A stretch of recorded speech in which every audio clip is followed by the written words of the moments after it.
This is chapter 16 on organization structure for technology strategy.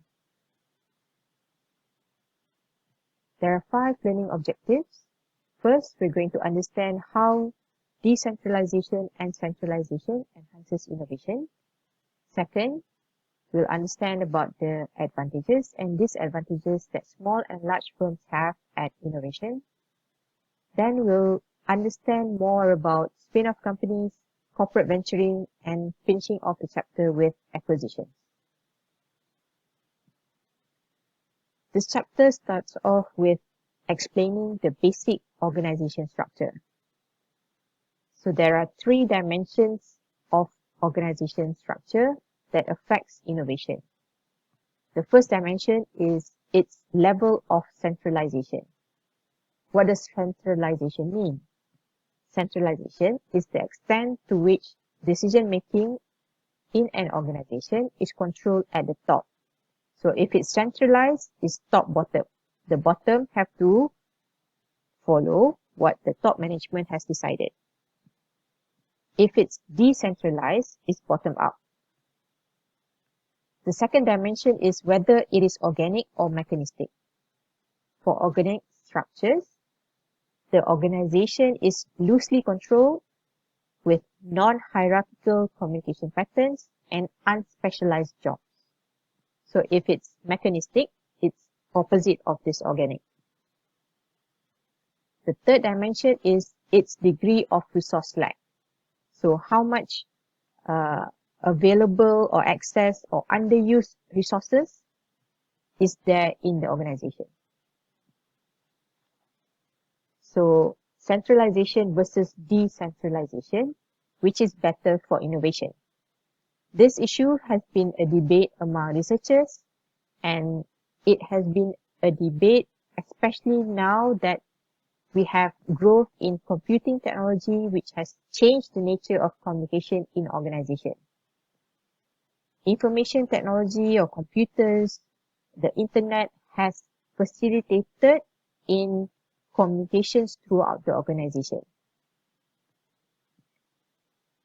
This slide explains about the benefits of decentralization, so bottom up. In a decentralized organization, the organization provides access to employees. Secondly, there is more number of people involved in innovating.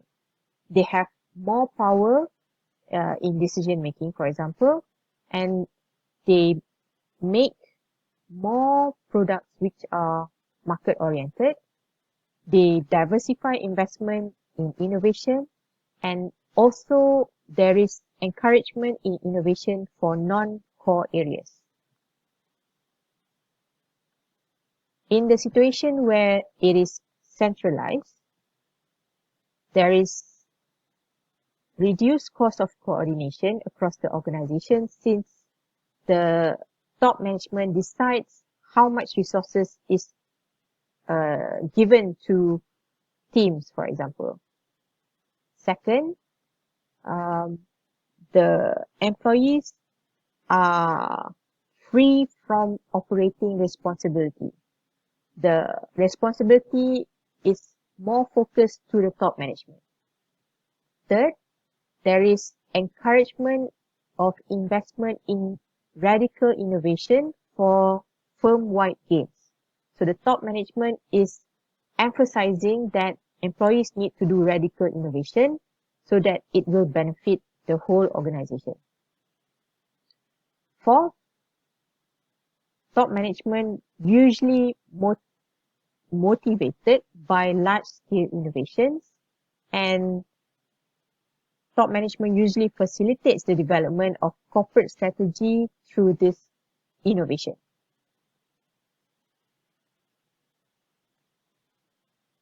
Next, we move on to mechanistic versus organic structures. In organic structures, it's usually better because there is greater organizational flexibility. In this kind of organization, you encourage cross-functional activities and are less rule-bound. So the benefits of an organic structure comes at the expense of lesser organizational efficiency because of the non-rule bounded structure. So this is an example of a hierarchical organization. Okay, so you can see that it's very structured. Okay, so we'll move on to discussion on efficiency and slack resources. In order to innovate, the employees in the organization need time to think about being innovative, right? So in Google, for example, the employees are allowed to spend up to 20% of their time on their own projects. So at the expense of a reduced ability to conduct long-term innovation, companies that cut R&D expenditures can see an improvement in short-term efficiency. So there is this issue of balancing out efficiency and creativity or innovation. If you focus too much on innovation, it will affect your efficiency. If you focus too much on efficiency, it might influence your innovation and creativity. So does size matter for innovation? So this is the discussion on whether it's more advantageous for you to be a small or large firm. So in this case, small and large firms have different advantages at innovation. So many large firms seek to obtain the advantages of small firm innovation by dividing themselves into smaller units. Whereas many small firms seek to obtain the advantages of a large firm by joining networks.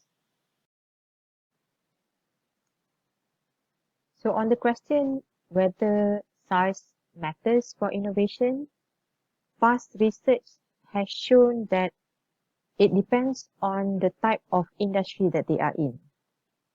So research has shown that small firms are more innovative in younger industries, industries which are less capital intensive, more reliant on skilled labor, and also has less advertising intensive.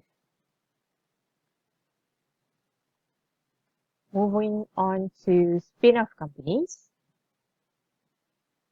So spin-off companies are basically new firms that are often formed by people who develop innovations while working for other companies. So they start their own companies in order to exploit the technology that they have developed.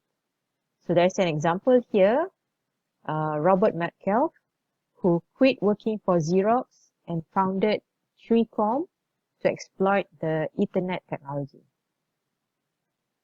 So there are three reasons why spin-off companies are formed. First is that their employers will not share the rewards of the innovation with them. Second is because innovations are uncertain and certain employers and employees disagree over the expected value of that particular technology. Third, innovations that are based on human capital and that are not protected by patents are more likely to lead to spin-offs. So it's easier for employees to take the technology if it's not based or protected by patents.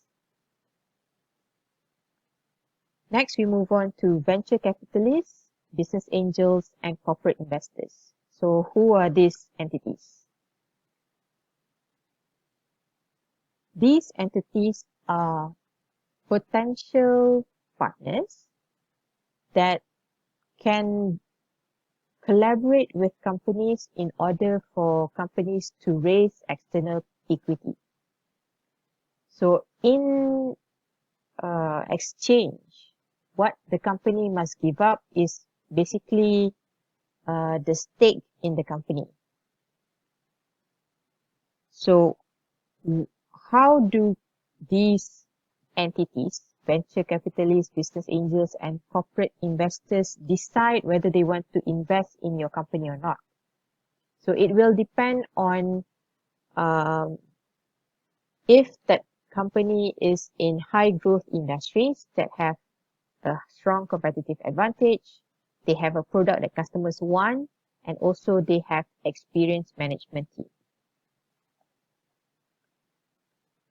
So these equity investors demand high rates of returns and also impose significant restrictions on the actions of the entrepreneur to compensate for the high risk of investing in your business.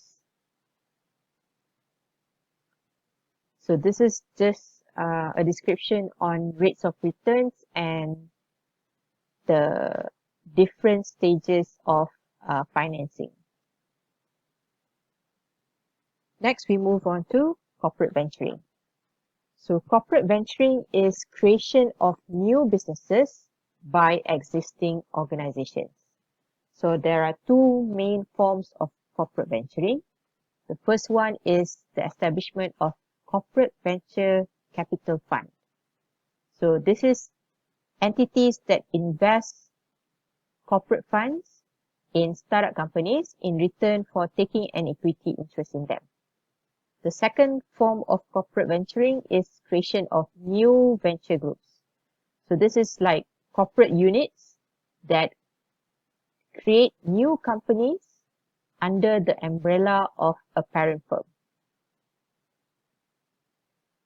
So what's the difference between these two corporate ventures? It is differentiated by financial goals, the type of investment, the human resource, governance practices, and also performance measures. So this is an example of the difference. In terms of financial goals, corporate venture capital fund, the goal is to generate a financial return for the parent company. Whereas the new venture group, the ultimate goal is putting the parent company's technologies to good use. So they have different financial goals. In terms of investment, for corporate venture capital fund, they have larger investment and seek a profitable exit through IPO or acquisition. In terms of new venture group, they have smaller investment and seek to maintain ownership of the new company that they finance. So what are the benefits of corporate venturing? Corporate venturing benefits large established technology companies by allowing them to exploit radical technologies created in their R&D lab. So meaning that as a core business, they do not exploit radical technologies. But when they do corporate venture, they are managing radical technologies. Through corporate venturing also, it permits them to use equity as an incentive to motivate employees. It allows them to maintain control over their technology. It permits them to develop innovations that do not appeal to their existing customers and allows them to develop businesses that are outside but still supporting their mainstream operations. So here are the pros and cons of corporate venturing. So basically, the advantage of corporate venturing is providing this company a mechanism to take advantage of radical innovation. It offers a new way to use equity as an incentive to motivate employees, and you have a positive approach to control the knowledge that you have in the organization, and also being able to use the technology that you have to support your mainstream operations and also free your company from dependence of mainstream customers. So how much independence is required? So to successfully manage a corporate venture, you must balance the benefits of independence against the benefits of ties to the parent company and develop the right compensation scheme for the staff of the venture. So this quadrant diagram can be used for organizations to decide on how independent they should be in a corporate venture. So there are two issues to think about. The first issue is understanding whether the venture is of strategic importance or non-strategic importance. It's a strategic importance if that venture influences the competitive advantage of the company. The second issue is on if it's a related or unrelated technology. So for the first quadrant here, if it's a strategic importance and a related business venture, it should be part of the core business. If it's a strategic importance and unrelated venture, it can be done through a special unit. If it's a non-strategic importance and related venture, they can decide to have contractually based spin-off company. If it's a non-strategic importance and unrelated venture, they can decide to have a direct spin-off company. So we move on to acquisitions. Acquisition is basically the purchase of one company by another company. So the company that buys the other company will gain access to technical capabilities, intellectual property, and also market knowledge. They will be able to also extend the reach of existing capabilities to the new markets. They can eliminate duplicative assets, establish synergies between the operations of the different organizations, and also be able to reduce the risk of exploring new technologies because they are able to learn that from the company that they just purchased. In reality, acquisitions are difficult to implement. It's difficult to implement because at the beginning of the acquisition period, the company that buys the other company will face depressed financial performance. Acquisitions are more effective for obtaining financial and physical assets rather than obtaining human capital because many employees can decide to leave the company following the acquisition.